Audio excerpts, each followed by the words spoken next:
성향과 행동. 마태복음 5장 20절. 믿음이냐 행위냐. 주님의 제자의 특징은 어떤 선한 일을 하는 것이 아닙니다. 그러나 주님의 제자라면 선한 동기를 가지는데 이는 하나님의 초자연적인 은혜에 의해 선하게 만들어졌기 때문입니다. 믿음과 행위는 상반된 개념이 아닙니다. 챔버스는 선한 일과 선한 존재를 구별하고 있으나 이 둘이 별개가 될 수 없습니다. 선한 일을 한다고 해서 주님의 제자가 되는 것은 아닙니다. 하지만 주님의 제자는 주님의 은혜로 선한 일을 하도록 변화된 사람입니다. 주님께서는 공생의 기간 바리새인들의 의에 대하여 많은 질책을 하셨습니다. 바리새인들의 문제는 의로운 존재가 되지 않고서 의로움을 행하려고 하다가 위선적으로 변한 것이죠. 오늘 본문은 이러한 바리새인들의 의를 지적하시는 말씀입니다. 예수 그리스도께서는 주께 삶의 주권을 맡기는 자에게 서기관과 바리새인의 의를 능가하는 새로운 유전 형질을 넣어주십니다. 새로운 성향으로만. 진정한 제자라면 마음속 깊은 곳까지 순결해야 하고 하나님께서 지적할 만한 것이 없어야 합니다. 이 세상에서 완벽한 삶을 살았던 분은 예수 그리스도밖에 없습니다. 그리고 그리스도는 구속의 사건을 통해 그를 믿는 사람들에게 자신의 성향을 넣어주실 수 있습니다. 바로 이 구속의 사건에서 인간의 재창조가 시작됩니다. 예수 그리스도의 구원의 가장 놀라운 것은 그분이 우리의 유전 형질을 바꾸신다는 것입니다. 인성이 아니라 그 근원을 바꾸십니다. 유전 형질을 바꾸는 것은 아주 근본적인 변화를 의미합니다. 진리의 영이 우리 안에 들어오시면 새로운 성향이 생깁니다. 그러므로 우리의 잘못된 행동을 교정하고 올바른 삶을 살기를 원한다면 행동을 고치려고 노력하기보다는 우리 본성의 유전 형질을 바꿔야 합니다. 김병삼 목사의 매일 만나 365, 오늘은 7월 24일 성향과 행동이라는 제목으로 말씀을 나누어 보겠습니다. 첫 번째 주제, 믿음이냐 행위냐. 기독교 역사에서 끊이지 않는 질문이 있습니다. 믿음과 행위에 대한 문제입니다. 오늘 묵상에서 챔버스는 성향과 행동이라는 단어를 사용하고 있습니다. 챔버스의 독특한 방법이죠. 이렇게 단어나 이 컨셉을 이렇게 비교하는 겁니다. 진정으로 하나님을 믿는 것은 어떤 의미일까요? 진정으로 의로운 사람이 되는 것인지 아니면 의로운 행동이 나타나는 것인지 알고 싶은 것이죠. 챔버스는 오늘 묵상 첫 문장을 이렇게 시작하고 있습니다. 주님의 제자의 특징은 어떤 선한 일을 하는 것이 아닙니다.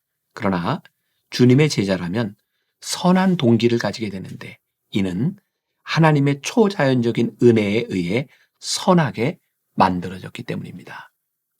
챔버스의 이 말은 믿음과 행위가 상반되는 개념이 아니라는 것을 말해줍니다. 챔버스가 선한 일, right doing 이라고 말하는 것과 선한 존재, right being 이라고 하는 것으로 둘을 구별하고 있는데 이 둘이 별개가 될 수 없습니다. 선한 일을 하기 때문에 선한 존재가 되는 것은 아닙니다. 그러나 선한 존재가 되면 자연스럽게 선한 일을 합니다. 선한 일을 한다고 해서 주님의 제자가 되는 것은 아닙니다. 하지만 주님의 제자는 주님의 은혜로 선한 일을 하도록 변화된 사람입니다. 주님께서는 공생의 기간 바리새인들의 의에 대하여 많은 질책을 하셨습니다.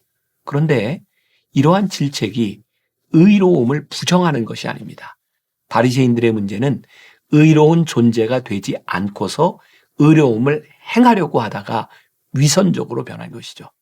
오늘 본문은 이러한 바리새인들의 의를 지적하시는 말씀입니다. 오스왈드 챔버스의 산상수훈에 나오는 글을 통해 본문의 이해를 조금 돕도록 하겠습니다.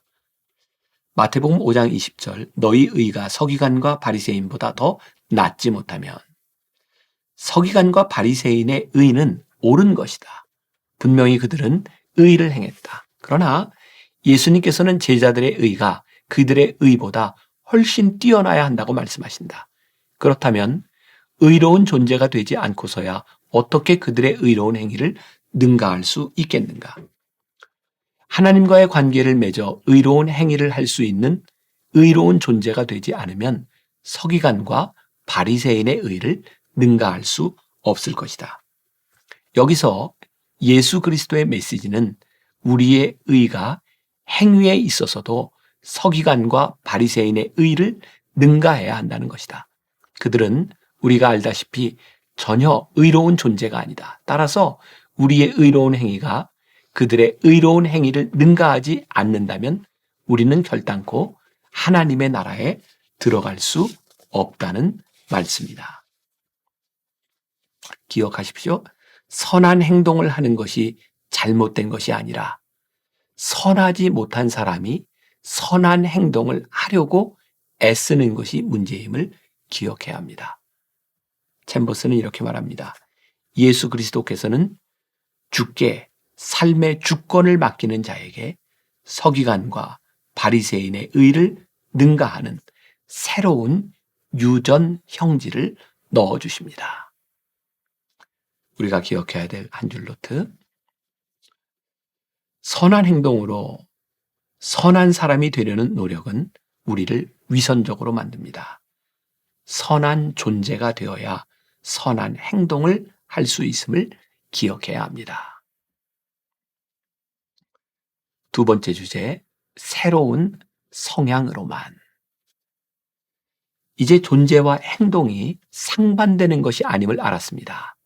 주님의 제자가 되면 자연스럽게 삶도 의로워짐을 알았습니다. 진정한 제자라면 마음속 깊은 곳까지 순결해야 하고 예수님께서 지적할 만한 것이 없어야 합니다. 문제는 우리가 하나님의 빛 앞에 섰을 때 여전히 의와 순결을 자신할 수 있는가의 문제입니다. 이 세상에서 완벽한 삶을 살았던 분은 예수 그리스도밖에 없습니다. 그리고 그리스도는 구속의 사건을 통해 그를 믿는 사람들에게 자신의 성향을 넣어주실 것입니다. 구속의 은혜로 우리 모두가 그리스도의 성품과 성향을 가질 수 있게 된 것이죠. 바로 이 구속의 사건에서 인간의 재창조가 시작됩니다. 챔버스는 이렇게 말합니다. 예수 그리스도의 구원에 가장 놀라운 것은 그분이 우리의 유전 형질을 바꾸신다는 것입니다. 인성이 아니라 그 근원을 바꾸십니다. 유전 형질을 바꾸는 것은 아주 근본적인 변화를 의미합니다. 특히 보네포의 책이죠. 보네포와 함께하는 하루라는 책에 보면 세 가지 차원의 변화를 아주 잘 설명해 주고 있습니다. 제가 좀 읽어드리겠습니다. 성육신 하신 분과 같은 형상으로 만들어진다는 것은 현실에 존재하는 인간이 될 수 있다는 것을 의미합니다. 현실의 모습과 다른 더 낮고 더 이상적인 인간이 되고자 하는 모든 거칠의 위선, 긴장과 강박관념은 필요 없습니다. 하나님은 현실의 인간을 사랑하십니다. 하나님도 현실의 인간이 되셨습니다. 십자가에서 죽으신 분과 같은 형상으로 만들어진다는 것은 하나님의 심판을 받은 인간이 된다는 것입니다. 인간은 죄로 인해 사형 선고를 받고 살아가며 하나님 앞에서 매일 죽어야 하는 표를 몸에 지닌 존재입니다. 심판과 은혜를 통하지 않고서는 하나님 앞에 설 수 없음을 그는 자신의 삶으로 증명합니다. 부활하신 분과 같은 형상으로 만들어진다는 것은 하나님 앞에 새로운 인간이 되는 것을 의미합니다. 새로운 인간은 죽음 한가운데서 생명으로 충만합니다. 그는 죄의 한복판에서도 의롭습니다. 그는 옛사람의 모습이지만 새로운 피조물입니다. 그의 비밀은 세상에 감추어져 있습니다. 그가 살아있는 것은 그리스도가 살아계시기 때문이며 그는 오직 그리스도 안에서만 살아있습니다. 내가 사는 것은 그리스도니.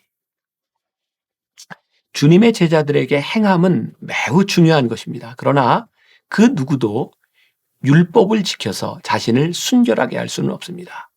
주님께서 이 땅에 오신 목적은 우리가 율례와 규칙을 지키도록 하기 위함이 아닙니다. 진리의 영이 우리 안에 들어오시면 새로운 성향이 생깁니다. 이 새로운 성향으로 인해 참다운 행동을 하는 사람이 될 수 있습니다.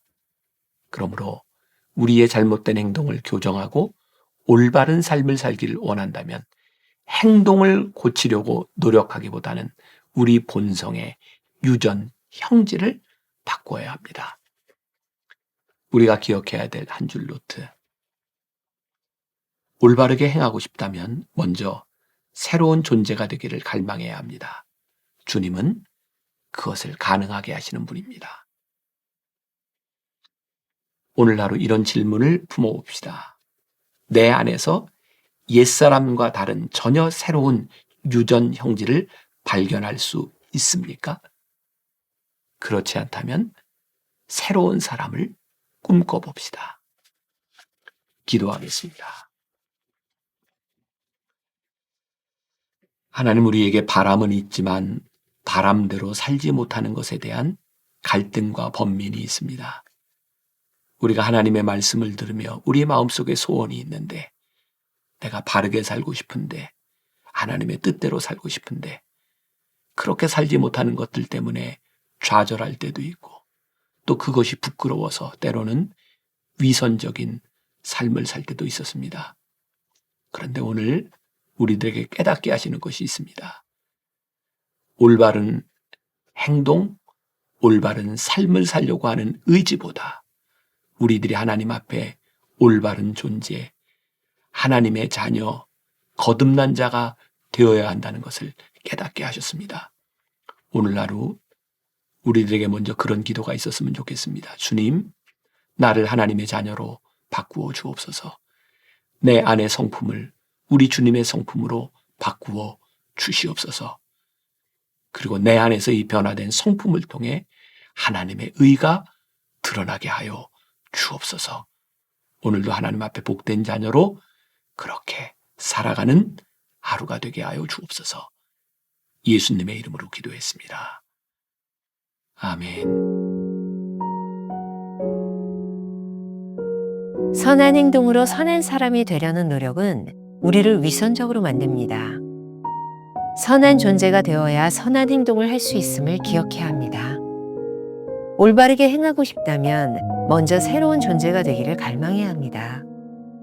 주님은 그것을 가능하게 하시는 분입니다. 내 안에서 옛사람과 전혀 다른 새로운 유전 형질을 발견할 수 있습니까? 그렇지 않다면 새로운 사람을 꿈꿔봅시다.